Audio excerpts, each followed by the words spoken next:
Bonjour à tous. Aujourd'hui, je vais vous expliquer comment on peut séparer les constituants d'un mélange hétérogène. Un mélange hétérogène est un mélange qu'on peut distinguer les constituants à l'œil nu. Il peut être composé d'un liquide plus solide, par exemple l'eau boueuse, comme il peut être composé de deux liquides non miscibles, par exemple l'eau plus l'huile. On va expliquer la technique de la décantation. Commençons tout d'abord par les deux liquides non miscibles. Les deux liquides non miscibles les plus connus sont l'eau et l'huile, car ils sont les plus utilisés. Comme vous pouvez le remarquer sur l'image, on peut distinguer l'huile de l'eau. Et bien évidemment, l'huile flotte toujours à la surface de l'eau. Si vous savez pourquoi, dites-le moi dans les commentaires. Sinon, je vous expliquerai ça plus tard dans d'autres vidéos. Pour réaliser la décantation qui a comme but la séparation de ces deux liquides, on va avoir besoin de deux béchets, en plus d'une ampoule à décanter.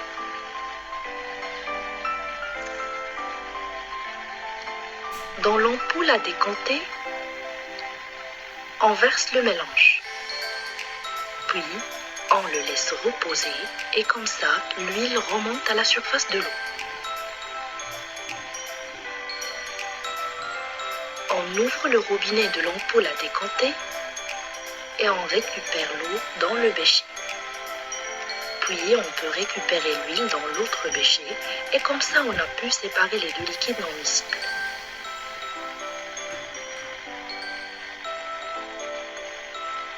Récapitulons. Pour séparer les constituants d'un mélange hétérogène composé de deux liquides non miscibles, on doit réaliser la décantation à l'aide d'une ampoule à décanter.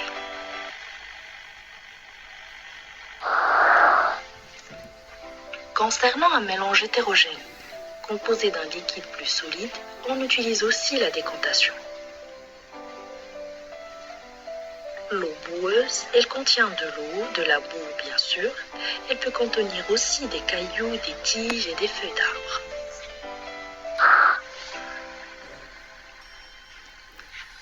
On aura besoin juste de deux béchets pour réaliser cette décantation. Premièrement, on met de l'eau boueuse dans un bécher. On laisse reposer le mélange. Et on verse avec précaution la phase liquide.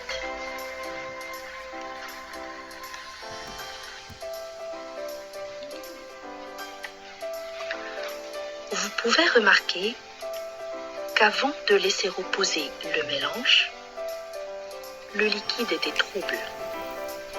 Après l'avoir laissé reposer, on remarque qu'il devient moins trouble.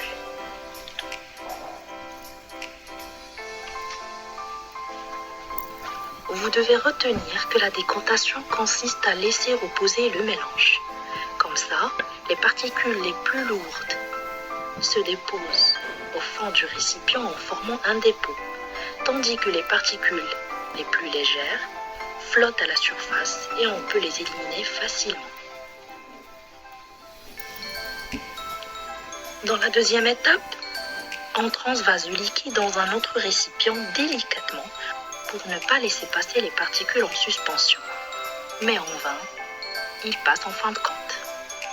Après la décantation, on obtient un liquide qu'on appelle liquide décanté ou bien décantat. Et c'est un mélange hétérogène puisqu'il contient toujours des particules en suspension qu'on n'a pas pu empêcher de passer.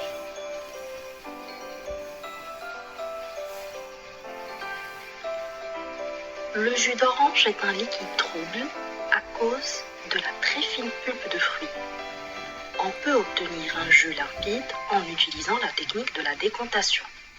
Donc on laisse le jus reposer, puis on verse le liquide délicatement dans un autre verre. Si vous utilisez une autre méthode pour éliminer complètement la pulpe du jus, dites-le moi dans les commentaires.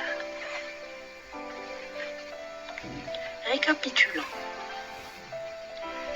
La décantation permet de séparer les constituants d'un mélange hétérogène composé d'un liquide plus solide.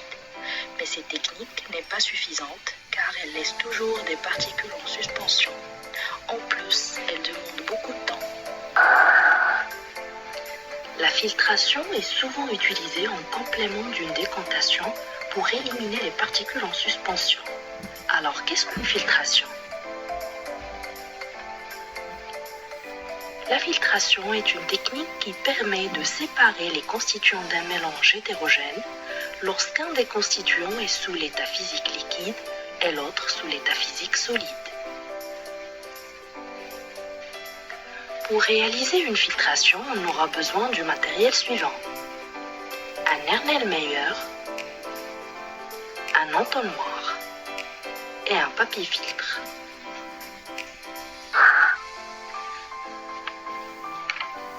Le papier filtre est un papier poreux, c'est-à-dire il contient des pores, des tout petits trous qui ne laissent passer que les liquides.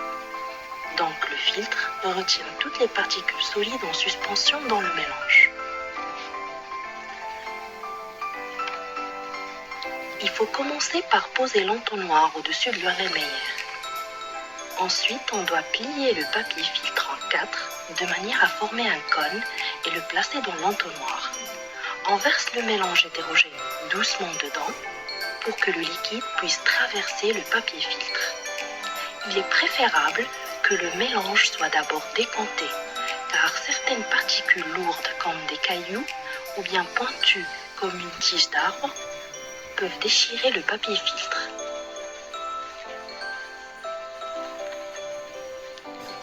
Grâce à ce procédé de séparation, on obtient le filtrat dans l'Erlenmeyer, qui correspond à la partie liquide, et le résidu dans le papier filtre, qui correspond à la partie solide. Notez bien que le filtrat ou le liquide filtré contient des substances dissoutes que le filtre ne peut pas retenir. Récapitulons. La filtration repose sur l'utilisation d'un filtre. C'est une méthode rapide et efficace. Elle permet d'obtenir un mélange homogène à partir d'un mélange hétérogène.